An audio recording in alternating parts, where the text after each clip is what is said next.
ನಾವು ಭಾವನಾತ್ಮಕ ದೃಷ್ಟಿಯನ್ನು ಬಿಟ್ಟು ಈ ವಿಷಯವನ್ನು ತಾರ್ಕಿಕವಾಗಿ ತೆಗೆದುಕೊಂಡರೆ ಎಲ್ಲಾ ಧರ್ಮಗಳ ದೇವರುಗಳು ಬೇರೆ ಬೇರೆ ಧರ್ಮಗಳಲ್ಲಿ ಬೇರೆ ಬೇರೆ ಹೆಸರುಗಳಿಂದ ಕರೆಯಲ್ಪಟ್ಟ ಒಬ್ಬನೇ ದೇವರು ಎಂಬುದನ್ನು ಗ್ರಹಿಸಬಹುದು ಮತ್ತು ಆ ಅನಂತವು ಒಂದೇ ಒಂದು ಆಗಿರಬಲ್ಲದು ಎಂಬುದು ಸತ್ಯವಾದರೆ ಅವರೆಲ್ಲ ಒಂದೇ ಆಗಿರಬೇಕು.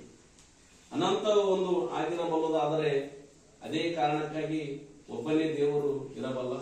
ಪ್ರತಿಯೊಂದು ಧರ್ಮದಲ್ಲಿಯೂ ನಾಮರೂಪಗಳನ್ನು ದೇವರುಗಳಿಗೆ ಅಂಟಿಸಿ ನಾವು ಅವುಗಳಿಗೆ ಭಾವನಾತ್ಮಕವಾಗಿ ಅಂಟಿಕೊಳ್ಳುವುದರಿಂದ ಗೊಂದಲ ಪ್ರಾರಂಭವಾಗುತ್ತದೆ. ಈಗ ಇಲ್ಲಿ ನಮ್ಮ ಗುರುಗಳು ಜೀವನದ ಒಂದು ಮಹಾ ಸತ್ಯಗಳನ್ನು ಒಂದನ್ನು ಹೇಳುತ್ತಾರೆ. ಅಂದರೆ ಧರ್ಮಗಳು ಮನುಕುಲಕ್ಕೆ ಉದ್ದೇಶಪೂರ್ವಕವಾಗಿ ಅಲ್ಲ, ಗೊತ್ತಿದ್ದು ಅಲ್ಲವಾದರೂ ಒಂದು ದೊಡ್ಡ ಅಹಂಕಾರವನ್ನು ಅಪಕಾರವನ್ನು ಮಾಡಿವೆ. ಏನಾಗಿದೆ ಎಂದರೆ ಧರ್ಮಗಳು ಯಾವಾಗಲೂ ಮನುಷ್ಯನಿಂದ ಮನುಷ್ಯನನ್ನು ಬೇರ್ಪಡಿಸಿದೆ. ಗುರುಗಳು ನುಡಿದಿರುವ ಈ ಸತ್ಯಕ್ಕೆ ಇತಿಹಾಸದಲ್ಲಿ ಸಾಕಷ್ಟು ಆಧಾರಗಳಿವೆ. ಈಗ ಅನುಭವ ಎಂದು ಕರೆಯಲ್ಪಡುವ ಅಧ್ಯಾತ್ಮಕ್ಕೆ ಬಂದಾಗ ನಾವು ಕಾಣುವುದೇನೆಂದರೆ ಅತ್ಯುನ್ನತವಾಗಿ ವಿಕಾಸ ಹೊಂದಿದ ವ್ಯಕ್ತಿಗಳು, ಆ ಧರ್ಮದ ಅನುಭವಿಗಳು ಆ ಎಲ್ಲಾ ಧರ್ಮಗಳಿಂದ ಹೊರಬಂದಿದ್ದಾರೆ.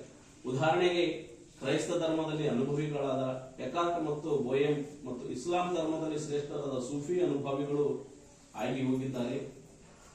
ನಮ್ಮಲ್ಲೂ ಹಿಂದೂ ಧರ್ಮದ ಋಷಿಗಳಿದ್ದರು. ಇವರೆಲ್ಲರೂ ತಮ್ಮ ಧರ್ಮಗಳಿಂದ ವಿಮೋಚನೆ ಹೊಂದಲು ಅಥವಾ ಮೇಲಿನ ಸ್ತರಕ್ಕೇರಲು ಶಕ್ತರಾಗಿದ್ದಾರೆ.